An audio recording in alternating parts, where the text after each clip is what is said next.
संपूर्ण जाळी झालेली आहे शरीराची अर्जुनाच्या बाणांनी पडलेत तिकडे, रक्त गळतंय, दिवस दिवस रक्त गळतंय, इच्छा मरण आहे, त्यामुळे मरणार नाही म्हणले, आत्ता नाही मरण, त्यामुळे ते वेदना सहन करत बसलेत. सो त्यांनी डिरेक्टली गणपतींनाच अप्रोच केलं आणि गणपतींनी असं सांगितलं की मी एका अटीवरती लिहायला तयार आहे की यात खंड नाही पडला पाहिजे. डायमीटर म्हणजे व्यास. हा. तर तो व्यास म्हणजे त्याचा तो असा अर्थ आहे, मेटाफोरिकल अर्थ आहे की संपूर्ण जे वाङ्मय end to end, end to end जाणणारा जो आहे. Interesting, very interesting. तो व्यास मस्त, सुंदर, खूप खूप आवडला मला. इथंही तेच आहे बघ, जसं गणपती आणि व्यास आहेत तसं इथे कृष्ण आणि भीष्म आहेत. परमेश्वराला उद्युक्त करतायत की तू माझ्याशी लढ. म्हणजे महाभारतात लिटरली श्रीकृष्णाच्या नावानंतर त्याच्या जोडीला पितामह भीष्माचं नाव घेतलं. आनो भद्राः क्रतवो यन्तु विश्वतः. आता आपण श्रीकृष्णाबद्दल इतक्या गोष्टी डिस्कस करतोय, तर श्रीकृष्णाचा जो भाऊ होता बलराम, तर बलरामाच्या आयुष्यात घडलेली एक खूप इंटरेस्टिंग कथा आहे. आपल्या विषयापासून थोडंसं डायग्रेस होऊन ही कथा आहे, पण आपल्या पुराणांमध्ये आता दोन गोष्टी आहेत. आपले जे वेद आणि वेदांत आहेत किंवा शास्त्र आहेत, ह्याच्यामध्ये कथा कमी आणि उपदेश किंवा तत्वज्ञान खूप जास्ती आहे. आणि हेच तत्वज्ञान, जसं फॉर एक्झाम्पल वेदांमध्ये कंप्लीट मंत्रांच्या साह्याने हे तत्वज्ञान आहे, उपनिषदांमध्ये जाऊन प्रश्न उत्तरांच्या माध्यमातून हेच तत्वज्ञान आणखी सोपं आणि व्यवस्थित एक्सप्लेन करून चर्चेला गेलंय. हेच तत्वज्ञान वेगळ्या मार्गाने म्हणजे कथेंच्या मार्गाने, कथांच्या रूपांनी पुराणांमध्ये एक्सप्लेन केलं गेलंय. तर तेच पुढे मग संत चरित्रामध्ये करेक्ट ऍप्लिकेशन संत चरित्रामध्ये चरित्राचा अभ्यास केला की उपनिषदांमध्ये सांगितलं ते लक्षात येतं. बरोबर. तर तू काय म्हणतस? तर हे जे पुराण आहेत 18 पुराण, तर ह्यात एक अशी गोष्ट आहे की आता वेदांचे रचना करते यांना आपण व्यास म्हणतो, आणि महाभारताचे जे रचनाकार आहेत तेही व्यास आहेत, आणि 18 पुराण आहेत त्याचेही रचनाकार व्यास आहेत. तर कधी कधी मला असा प्रश्न पडतो की तर महाभारत काळी जे व्यास होते त्यांचं नाव द्वैपायन व्यास असं होतं, बरोबर? द्वैपायन कृष्ण व्यास, कारण ते एक्स्ट्रीमली डार्क होते असं त्यांचं वर्णन आहे. मग कधी कधी असा विचार मनात येतो की व्यास ही पदवी होती का ती एकच व्यक्ती होती? म्हणजे जस्ट एक थॉट आहे की कारण वेदांचा काळ हा महाभारत रामायण यांच्या बराच आधी जातो. इनफॅक्ट आपण जर निलेशोक आणि त्यांचे जर ऐकले काही किंवा एक वेदवीर आर्य म्हणून आहेत जे युट्यूबवरती बरंच संशोधन करतात, हे इंडिक हिस्टॉरियन्स किंवा श्रीकांत तलेगिरी म्हणून आहेत, ह्यांचे फार फार इंटरेस्टिंग अॅनिक्डोट्स आहेत. तर निलेशोक यांनी तर वेदांचा काळ हा 17,000 सुरू केला होता. त्याचा अर्लिएस्ट जो श्लोक आहे तो 32,000 वर्षापर्यंत नेलाय, आणि अजून अँटिक्विटीमध्ये तो जातो, इतका जुना जातो. सो हे व्यास वेदांचे रचना करते, तेच महाभारत काळाचे रचना करते व्यास होते का ती पदवी होती? आणि जे इतकं जास्ती इंटेलेक्च्युअल वर्क करतात त्यांना ती पदवी बहाल केली घेतली. हा एक काय वाटतं तुला? याचं एक मी प्रवचनात ऐकलं होतं की व्यास परीघ नाही, परीघ म्हणजे तो पेरिमीटर, बर, डायमीटर म्हणजे व्यास. तर तो व्यास म्हणजे त्याचा तो असा अर्थ आहे, मेटाफोरिकल अर्थ आहे की संपूर्ण जे वाङ्मय एंड टू एंड जाणणारा जो आहे. Interesting, very interesting. तो व्यास मस्त, सुंदर, खूप खूप आवडला मला. आणि अर्थात म्हणजे वेदव्यासांचं काम बघितलं, अशक्य काम, इम्पॉसिबल.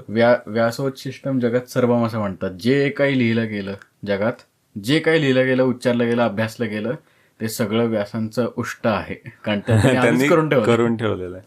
म्हणजे ती गणपतींची कथा ही जी येते तुला माहितीच आहे ना, ती महाभारत आणि व्यासांची, की म्हणजे व्यासांनी गणपतींना जेव्हा अप्रोच केलं की मी जे महाभारत रचना करणार आहे तर ते पेलण्याची ताकद कोणाच्यात आहे, तर त्यांना कुठलाच मनुष्य किंवा कुठलाच ऋषी असा योग्य वाटला नाही की त्याचं जे माईट होतं. सो त्यांनी डिरेक्टली गणपतींनाच अप्रोच केलं आणि गणपतींनी असं सांगितलं की मी एका अटीवरती लिहायला तयार आहे की ह्यात खंड नाही पडला पाहिजे. मी एकदा लिहायला सुरू केलं, मी एकदा कागदावरती माझी शाई उतरवली की त्याला खंड नाही पडला पाहिजे.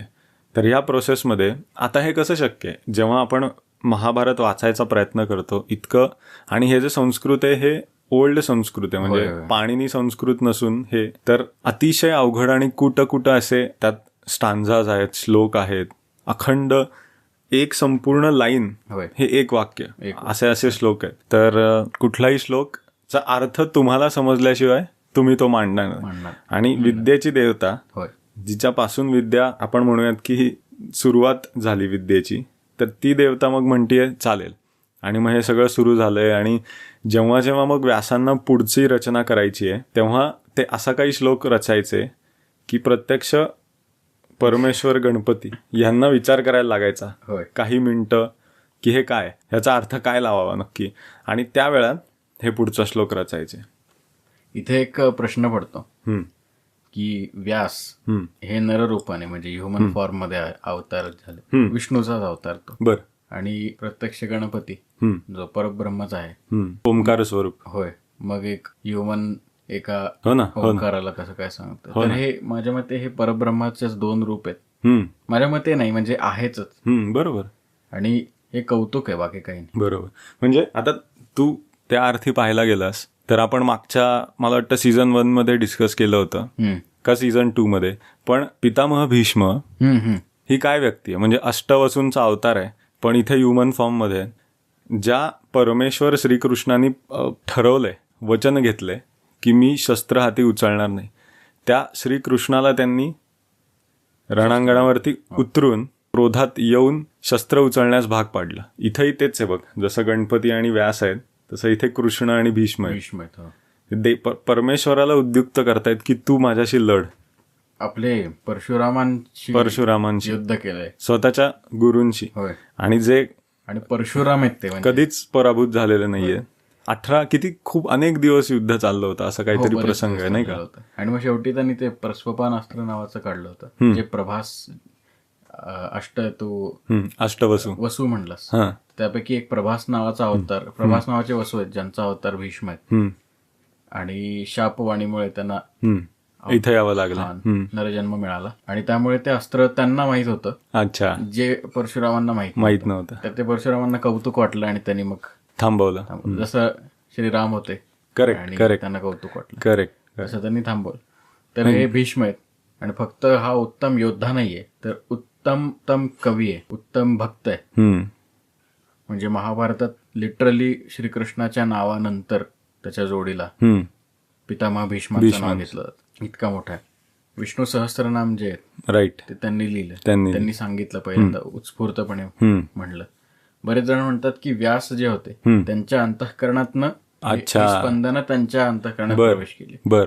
म्हणजे त्या शरशय्येवरती पडलेले असताना, म्हणजे मला हे ऐकलं ना की संपूर्ण जाळी झालेली आहे शरीराची अर्जुनाच्या बाणांनी, पडलेत तिकडे, रक्त गळतंय, दिवस दिवस रक्त गळतंय, इच्छा मरण आहे, त्यामुळे मरणार नाही म्हणले, आत्ता नाही मरण, त्यामुळे ते वेदना सहन करत बसलेत. आणि काय लक्षात येतं, काय स्फुरतं, तर विश्वम विष्णूर षटकार स्फुरत. याचं मला हे वाचलं ना की मला एकच आठवतं, कमला, सावरकरांचं कमला. अच्छा. अतोनात देहाची यातना होती, काळ्या पाण्याची शिक्षा भोगतायत, कोलू फिरवतायत, रक्ताची उलटी येते, ग्लानी येते, सारखी चक्कर येते समोर, ते त्यांना फाशी दिली जाते लोकांना त्यांच्या समोर. काहीही केलं तरी तो कोण, तो ब्रिटिश अधिकारी तिकडचा, विसरलो मी त्याचं नाव, तो भयानक होता, तो बेकार होता. अच्छा. तो त्यांना तोच मला वाटतं, तो क्रांतिकारींना असे पकडले ना 2-3 लोक की एकाचा गळा चिरायचा सगळ्यांसमोर आणि दुसऱ्यांना त्याचं रक्त प्यायला लावायचा. अरे बाप. तो इतका बेकार होता, भयंकर बेकार होता. आणि हा आपले हाल करतोय. त्यानंतर इतके वाईट, हाडं सगळी दुखतायत, अंग दुखतंय. आणि त्यांचं ते वस्त्र जे होतं ते पण फार रफ होतं ना, काहीतरी ते असं अंगाला बोचायचं. अशा अवस्थेत कधीतरी जाग आली की काव्य सुचायचं आणि मग त्याचं कमला झालं. बापरे. म्हणजे प्रतिभा जी असते, हा, तर प्रतिभा हेच शब्द आहे, हाच शब्द आहे. करेक्ट. भीष्मांवरनं मला हे आठवलं. परफेक्ट आहे.